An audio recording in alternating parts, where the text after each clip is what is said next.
bien entendu, Talibé, nous prenons la route du Conseil des ministres d'hier, jeudi 6 avril, qui a vraisemblablement pris les accents d'un réquisitoire, comme vous l'avez dit tout à l'heure ce matin. Oui, des accents d'un réquisitoire du colonel Mamadi Doumbouya, en tout cas par rapport à l'exécution du budget de certains ministres au sein de différents départements. Le président de la transition s'est donc élevé contre ce que, en tout cas, le compte rendu du Conseil des ministres présente comme une incompréhension du président dans l'exécution du budget par certains ministres au sein de leur département. Bien. Le compte rendu poursuit. Nonobstant l'existence de lignes budgétaires, le chef de l'État a fait montre de toute son incompréhension face à l'acharnement des ministres à réaliser des projets qui n'ont pas été budgétisés cette année.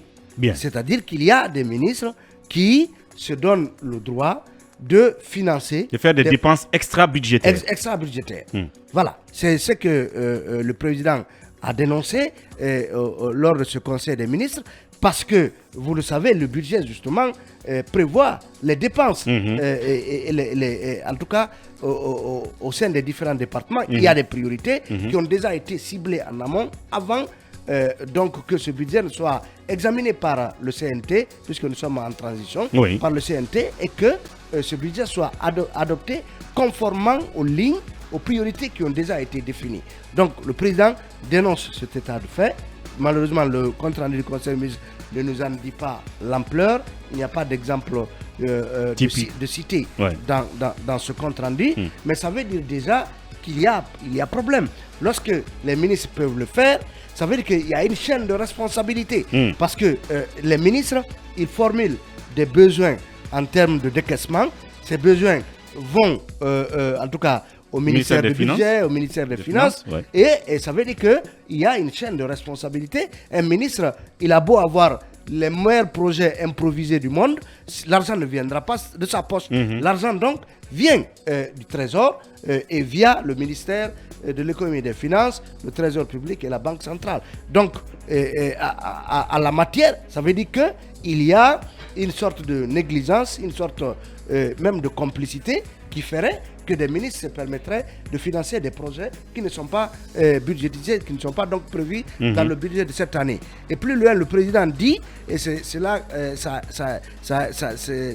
c'est un peu quand même cocasse quand le président dit, le compte rendu dit en outre, le président de la transition a rappelé que lors du Conseil des ministres du 24 novembre 2022, le colonel avait souligné que les membres du gouvernement ont eu suffisamment de temps pour apprendre. Suffisamment de temps pour apprendre. Pour apprendre. Ça, c'était le 22 novembre déjà. C'est-à-dire le 24 novembre 2022. Le président avait sifflé la fin de la période de stage, de l'apprentissage de nos ministres. Et comme le disait le ministre de la Culture, comme quoi ils étaient en train d'apprendre. En train d'apprendre. Donc, combien de mois d'apprentissage? Et jusque-là, voilà, les ministres ne savent pas qu'on ne peut pas barboter dans le budget de leur département comme on voudrait pour financer des projets à tue-tête. Ça, donc, la période de stage, il fallait que le président leur rappelle, la période de stage et d'apprentissage avait pris fin le 24 novembre. Donc, décembre, janvier, février, mars, avril, 4 mois après, il comprend que cet apprentissage n'a pas servi à grand-chose, ils n'ont pas assimilé grand-chose. Vont-ils d'ailleurs jamais assimiler quelque chose, des questions, on se les pose, et il dit, le compte rendu, au regard de ce temps d'apprentissage, le colonel serait très regardant sur chacune des actions de ses ministres à l'avenir. Ils sont prévenus. Donc ça fait une sorte de deuxième avertissement, parce que si le 24 novembre on vous a dit c'est terminé la période de l'apprentissage, et on revient leur dire qu'on sera désormais regardant parce que vous êtes offert un bonus en termes de temps d'apprentissage, donc ça veut dire que le président compte. Est-ce que ça veut dire que le président va désormais sévir? Oui, est-ce que ça veut dire que le président envisage un remaniement? Oui, justement, une correction. Ça, c'est les remèdes qu'on va proposer. De l'équipe. Maintenant, dernier paragraphe. Enfin, le chef de l'État a interpellé les ministres à la réalisation des infrastructures scolaires, routières, hospitalières, conformément aux procédures administratives en vigueur. Ça veut dire que, en plus justement d'improviser des projets, il y a un problème lié au respect des procédures administratives. Et si ces procédures administratives, c'est jusqu'aux procédures de passation de marché. Oui, parce qu'on parlait d'un cas ici, il n'y a pas longtemps. Il n'y a pas longtemps. Ouais. Alors que, moi je me rappelle lors du compte rendu précédent, on disait que le Premier ministre a donné des instructions pour qu'on accélère la réalisation des projets et de ne pas passer trop de temps sur les procédures de passation de marché. Bien. Donc aujourd'hui, voilà, le président admet à travers le compte rendu du Conseil des ministres qu'il nous a nommé des gens qui ne pouvaient pas être tout de suite opérationnels parce que n'ayant pas l'expérience de la gestion administrative, l'expérience de l'administration, ils ont eu plusieurs mois, une dizaine de mois pour apprendre et 4 mois après, donc la fin de la première récréation qu'il a sifflée en novembre, on se rend compte que la situation n'a pas évolué. Mais alors, c'est dramatique. C'est dramatique. Lincoln, il faut réévaluer Lincoln. Il faut faire une autre réévaluation. Et puis ceux qui n'auront pas la moyenne, il faut les remercier pour ce qu'ils ont pu faire. Je n'ai pas dit les renvoyer comme un malpropre, mais quand même les faire remplacer par d'autres. Parce qu'on n'a pas le temps. La transition, elle n'est pas éternelle. Bon sang de bon Dieu. Pourquoi Dieu vous nous donnez des présidents, dénonciateurs, présidents opposants en Guinée? Non, quand même. Si. Non, on n'est pas à ce stade pour l'instant. Non. Oui, mais il ne peut pas les enlever comme ça, tout d'égo quand même, Lincoln. Oui. Dans un pays, c'est l'opposition qui dénonce. C'est l'opposant qui dénonce. Oui. Un président agit. Non, le président observe déjà. Non, il a observé. Il est en train de dénoncer. Non, il vient d'observer ses insuffisances. C'est une dénonciation. Il dénonce des faits. Qu'est-ce qu'il aurait dû faire Mais il a un bic, il a un pouvoir de décret. Il fallait donc, il faut les enlever tout de suite. Oui, écoute, le haut sommet de l'État n'est pas une dénonciation actée, Lincoln. Non, pas du tout. Mais après, il les a mis en garde. Mais bien sûr, c'est pas son rôle. pour la prochaine fois, il faut arrêter. Ils se sont accordés sur une période d'apprentissage. Ça a pris fin. Et Le gouvernement n'est pas un stage. Pour le respect des auditeurs, le gouvernement n'est pas le haut sommet de l'État. On ne vient pas là-bas pour apprendre. Mais écoutez, laissez-moi terminer. je suis désolé. C'est formel. Qu'on le dise ou pas, on apprend. Non. Parce que si tu viens à un poste, tu n'as pas. Lincoln. D'accord. Oui. Diaraï, pour le respect de ceux qui nous écoutent à travers le monde entier, le haut sommet de l'État n'est pas un lieu de stage. Un président, tu n'as pas la main, tu ne dois pas y être. Un ministre ne peut pas aller apprendre. Mais monsieur le président, donne un temps de stage à ceux qui dirigent ce pays. Mais pensez aux dégâts. Aujourd'hui, c'est le même président qui pense que le stage est prolongé et qu'il n'y a pas de résultat. Il dénonce. Et pourtant, il a le pouvoir de décret. C'est lui qui choisit ses collaborateurs. Il y a des compétents guinéens, des milliers de compétents dans ce pays. Il les a mis de côté. Il a pris des stagiaires pour travailler avec eux. Monsieur le président, si vous ne pouvez pas travailler, rendez le tablier, puisque nous, on a des gens qui sont capables de faire ce travail. Bien. Un président ne dénonce pas, un président agit. C'est pourquoi, aujourd'hui, il ne peut pas quand même punir. Parce qu'il a montré aux gens que lui-même, il est le maître des stagiaires. Ça ne peut pas aller. Monsieur le président, vous êtes suffisamment rigoureux pour ça. Ce discours ne passe pas. On devrait quand même condamner cela, puisqu'on n'a pas besoin de ce qu'il a dit. Il ne va pas enlever tout le gouvernement. Oui, il y a des compétents dans ce pays. Il y a des compétents à Conakry, il y en a à Zéro-Corée, il y en a hors de la Guinée. Faites-les appel, ils vont faire ce travail. Maintenant, quand Mamadi va enlever 1, 2, 3 ministres dans les jours ou dans les semaines à venir, est-ce que tu seras étonné? Non. On peut changer étonné? Non, parce qu'il a déjà pris l'opinion à témoin. Non, il n'a pas besoin de ça. Non. Il les a déjà avertis. Oui, le président n'a pas besoin de prendre les gens à témoin. En les nommant, il nous a pris à témoin. Il ne nous a pas pris. Non, dans toute entité organisée, il y a ce qu'on appelle l'avertissement. Il y a ce qu'on appelle l'avertissement. Un président ne prend pas. Il y a des avertissements, il y a des mises en garde. Non. Dans toute entreprise. Oui, c'est pas une entreprise privée, ça. Nous sommes dans un État, une république. Merci. Le président, il nomme, il dégomme. Ceux qui ne font pas le résultat, il ne doit pas dénoncer. Mais quand il fait ça, il est en train de faire Alpha Condé. Mais pourquoi on a enlevé Alpha Condé? C'est la même pratique là. Monsieur le président, vous n'avez pas besoin de ça. Malheureusement, vous le faites parce que ceux-ci là ne vont pas vous prendre au sérieux. Prenez des Guinéens qui sont quand même compétents, vous les mettez là-bas. Il y a des millions de Guinéens qui peuvent faire le travail. Si cela ne peut pas, mettez d'autres. Mais un président, une fois de plus encore, ne dénonce pas, il agit. C'est l'opposition qui dénonce dans un pays. Oui, Basekou, entre guillemets, on dit au regard de ce temps d'apprentissage, virgule, le président de la transition serait très regardant sur chacune de leurs actions à venir. On ferme la parenthèse. Non, c'est quand même une sérieuse mise en garde. Non, mais c'est inquiétant. Donc, à l'avenir, ça veut dire demain, ça veut dire après-demain, ça veut dire dans une semaine. Ce que je te dis, Ouri, sincèrement, un remaniement ministériel s'impose dans le gouvernement de transition. Sincèrement, oui, il y a des ministres qui ne font pas leur travail. Bien. Sincèrement, il y a des ministres qui ne font pas leur travail aujourd'hui. Et je pense que pour que les actions du gouvernement soient efficaces et efficientes, il y a des têtes aujourd'hui, sincèrement, qu'il faut s'en débarrasser pour que vraiment la transition puisse... La machine est grippée, vous vous rendez compte. Quand vous avez des ministres qui font la promotion du bois de chauffe, vous avez d'autres personnes qui vous disent que non, le poisson manque parce que simplement la population guinéenne a augmenté. Vous avez des résultats catastrophiques qu'on a enchaînés au niveau des secteurs, au niveau des examens nationaux. Vous avez encore des problèmes d'électricité qui se posent aujourd'hui. Ça veut dire que concrètement, qu'il y a des problèmes, il y a des ministres qui ne sont pas en train de faire leur travail. Bien. Le président de la République a vanté la lutte contre la corruption, la maîtrise des dépenses budgétaires. Bien. Mais c'est lui-même qui interpelle les départements ministériels à mieux encadrer, notamment à mieux encadrer les dépenses et tout ça. Et puis, il a aussi rappelé le ministère aussi des infrastructures à rendre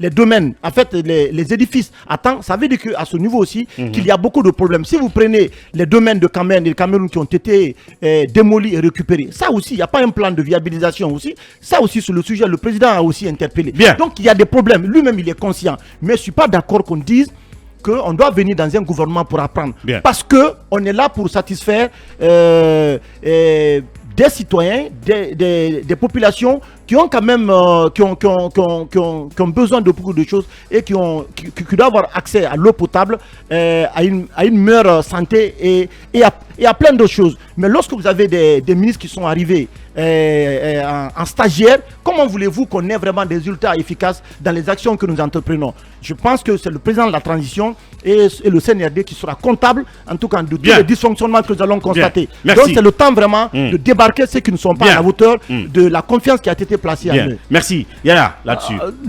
Personnellement, je pense que ce discours, c'était un aveu d'impuissance de la part du président. Il n'en avait pas vraiment besoin. C'est une mise en garde quand même. Moi, je pense que c'est pour le respect des Guinéens et toutes ces compétences qui sont à la fois à l'intérieur du pays, mais aussi hors de nos frontières. Je pense qu'il ne devrait pas dire ça. Un président ne devrait pas dire ça pour parler comme l'autre. Alors, je pense quand même tout ça traduit un certain nombre de dysfonctionnements à des étapes bien précises. D'abord au niveau du casting, au niveau du recrutement de ces ministres-là. Je pense que c'est à ce niveau-là qu'on devait s'assurer justement que ces choix-là étaient des choix qui allaient quand même pouvoir remplir les tâches.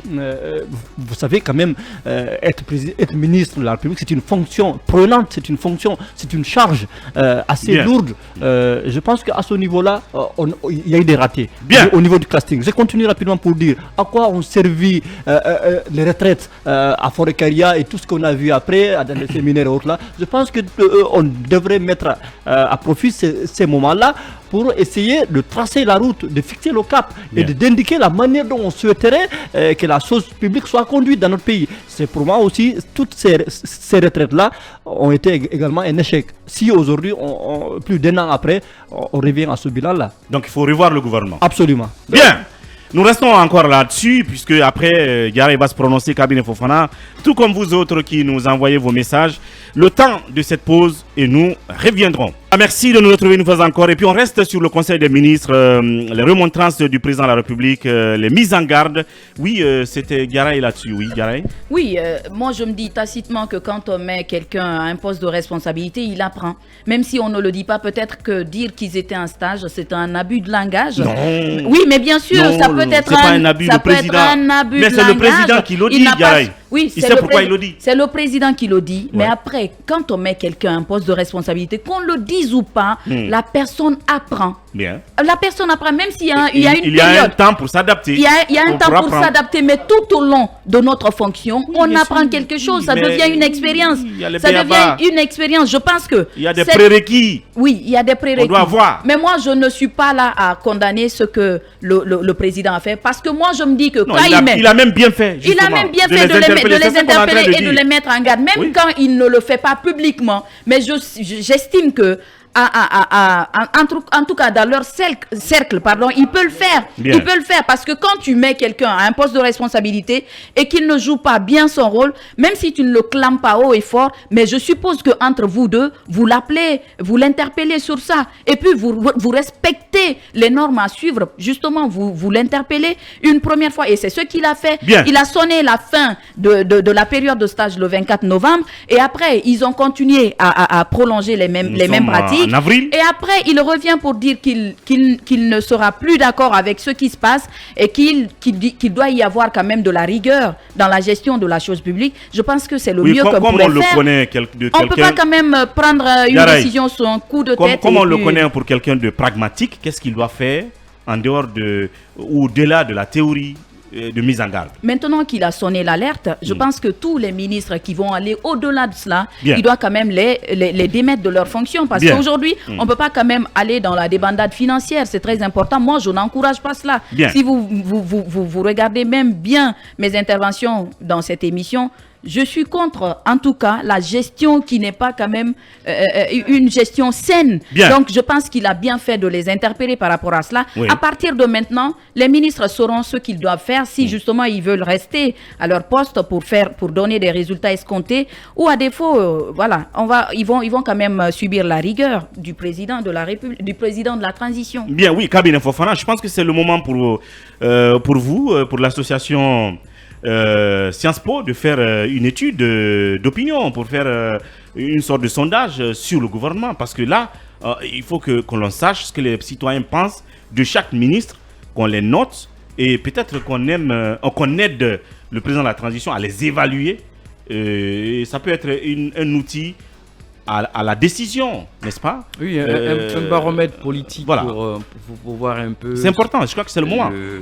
La cote de popularité. Oui, sauf que tu n'as pas de financement pour l'instant. Bon, j'ai pas encore de financement, j'espère que ça viendra. Non, en fait, vous voyez, tout à l'heure, on parlait du président de la République qui demande au ministre de l'énergie de faire l'état des lieux. Ouais. Autant pour ce cas, et ce cas-ci, tout ça relève un peu du politique. En fait, le président de la République a besoin de retour politique. Ouais. Il a besoin d'action qu'il puisse transformer en dividende politique.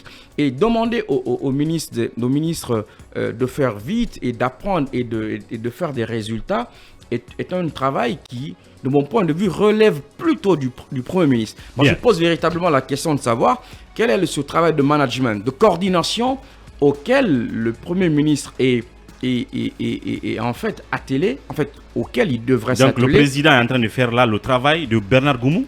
Absolument, parce qu'il a fallu... C'est lui qui devait d'abord constater cela. Non, mais en fait, si le président demande, il demande à ce que les ministres fassent plus d'efforts, plus de résultats, et qu'il ne comprend pas qu'il continue encore à se méprendre, à faire dans les erreurs et autres.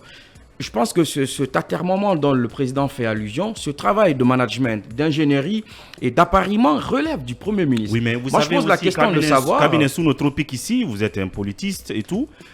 Sous nos tropiques, l'exercice du pouvoir, un régime présidentialiste, le Premier ministre à côté, dès qu'il commence à prendre de l'autorité, on se dit qu'il menace le président. Parce que déjà, on a vu un Goumou qui a quand même sanctionné, qui a suspendu le ministre des TP ici. Et bien d'autres cadres. Donc, s'il continue dans la lancée, on va se dire, oui, il veut presque remplacer le président. Est-ce qu'il n'est pas un peu gêné dans les prises de décision, ou est-ce qu'il n'y en a pas dans le gouvernement même? Peut-être qu'il le défie. Non, c'est possible. Est-ce qu'il jouit de toute son autorité? Mais c'est possible qu'il ait des gens, qu'il y ait des éléments qui échappent au contrôle et à l'assiduité du PM. Ce sont les bébés hollandais. Mais le souci, c'est que je ne pense pas pour le moment qu'il y ait un choc, une tension entre le président de la transition et le ministre et le Premier ministre, puisqu'il continue à lui porter confiance. Bien. En le recrutant, il lui a confié ce travail de management-là. Pour le moment, ça ne marche pas suffisamment bien, puisque le président lui-même dit qu'il pense que les ministres, certains ministres continuent à faire un peu du stage.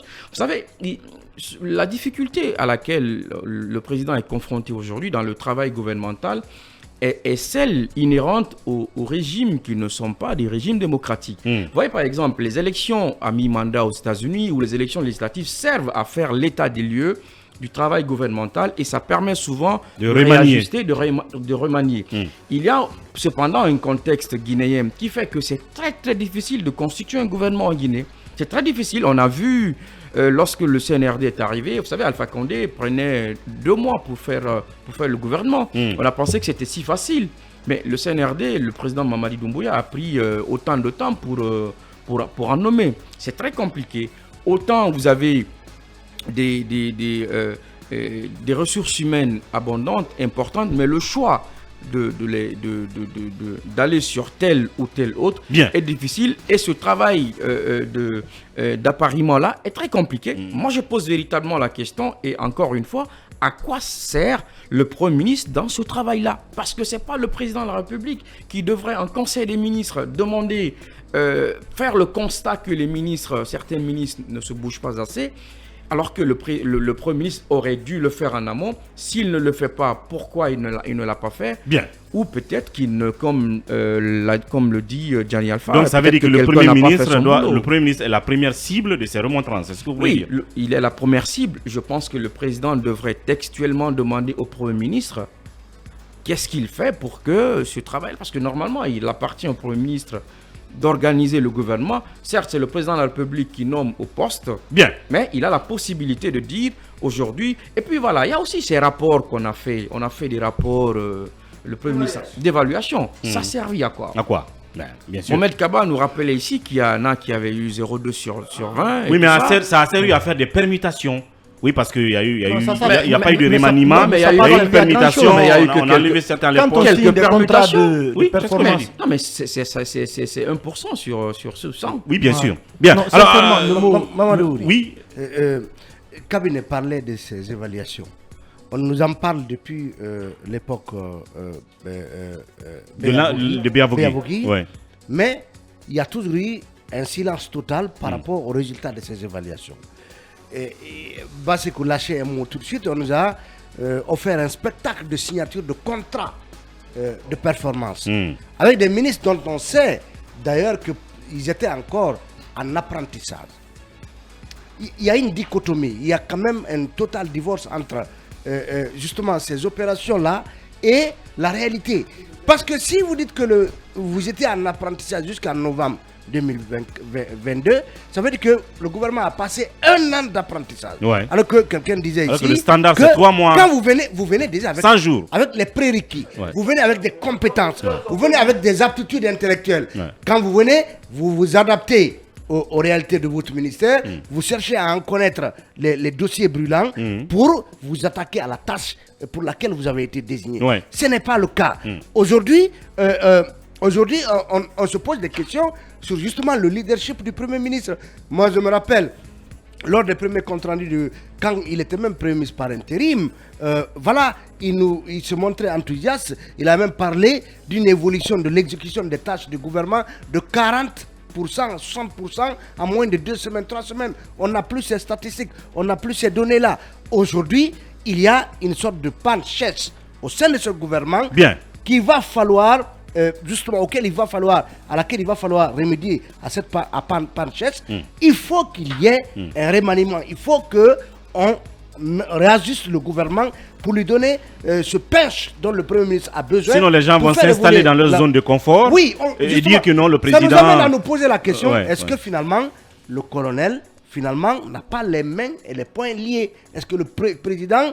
Et ne s'est pas laissé prendre en otage parce qu'il vient lui dire... Par un système de parrainage. Que ce n'est pas le moment... Le copinage. Non, vous savez, vous connaissez le discours. Ce n'est pas le moment de remanier le gouvernement. On a sur le dos, comment dirais-je, les forces vives de Guinée qui nous emmerdent. Si vous faites un remaniement, vous créez des failles dans le gouvernement et cela va affaiblir votre camp. Alors que le camp du gouvernement... Oui, mais c'est le discours comme ça qu'on vendait à Alpha Condé. Oui, alors que le camp de Doumbouya, c'est le camp du peuple. C'est le camp de résultats. Pourquoi, justement, alors qu'il sait que ceux qui ont été nommés n'en sont pas aptes, je me demande même s'ils apprendront, ils réussiront à apprendre et à comprendre et à pouvoir faire quelque chose. Il faut, et ce Premier ministre-là, est-ce qu'il a la maîtrise totale de son équipe? Qu'est-ce qu'il faut faire? Est-ce qu'il faut qu'il envoie des experts? Est-ce qu'il faut qu'il envoie des experts en gouvernance ou je ne sais quoi pour évaluer ces ministres. Non, j'ai envie de parler. Mamadou, il y a des non formables. Mais voilà, qu'est-ce qu'on fait d'eux? Je dis pour évaluer, pour qu'on dégraisse. Il y a des ministres qui ont totalement... Excusez-moi, ce dont je suis convaincu aujourd'hui, c'est que Mohamed Beyavougui a eu du mal à avoir une maîtrise totale de son équipe parce qu'il y avait des ministres rebelles. Je suis convaincu parrainé. Parrainé, je suis convaincu que Goumou est aussi confronté justement à cette réalité. Voilà, on parle de relations qui seraient très difficiles, par exemple, entre lui et le ministre Mori Kondé. Donc, il y a le petit des problèmes. président. Alors que Mori Kondé et autres ont été ceux-là qui ont marketé pour que c'est eux qui les ont auditionnés. Voilà, que Bernard Goumou soit Premier ministre. Bien. Donc aujourd'hui, on apprécie ce langage de vérité du président, mais c'est lui qui a la solution. C'est lui qui a la solution. Comme Bassekou le disait. En une minute chacun. Rapidement. Quand on a des ministres bébés hollandais qu'on doit gâter, ils ne peuvent pas quitter. Oui, des enfants gâtés du gouvernement qu'on ne peut jamais renvoyer. S'il y a aussi des ministres non formables, quel que soit ce que vous enverrez comme formation, ça ne rentre pas. Et pourtant, ils sont parrainés, ils ne quitteront pas. Le président vient de faire un navet d'impuissance. Ça veut dire que, quel que soit le problème, il y a ces ministres qui ne peuvent pas quitter. Alors, des ministres intouchables. Monsieur le Président, agissez. Agissez, bien. Ne n'en sait plus. Bassekou, vite fait. Le président de la transition, je crois, lors de son discours de Nouvel An, a dit que sa main ne tremblera pas face à la corruption. Je pense que cette même main ne doit pas trembler face notamment à des cadres aujourd'hui qui ne sont pas en train de faire l'affaire du gouvernement. C'est une transition qui s'étend sur 2 ans. On n'a pas le temps d'apprentissage. Moi, je suis gêné d'apprendre qu'on dit dans un gouvernement de transition... Ça doit être un gouvernement de résultats. Des gens, pragmatiques, qu'on a eu le temps d'étudier les CV des gens. C'est des gens qui ont de l'expérience, qui sont venus. Attention, on ne peut pas comprendre. En parlant de CV, non, mais c'est vrai. En parlant de CV, vrai, je sais, en parlant de CV, cabinet est en train d'authentifier tous ces CV de ministres là qui ont été gonflés. Savez, cabinet? Oui, des CV qui ont été gonflés.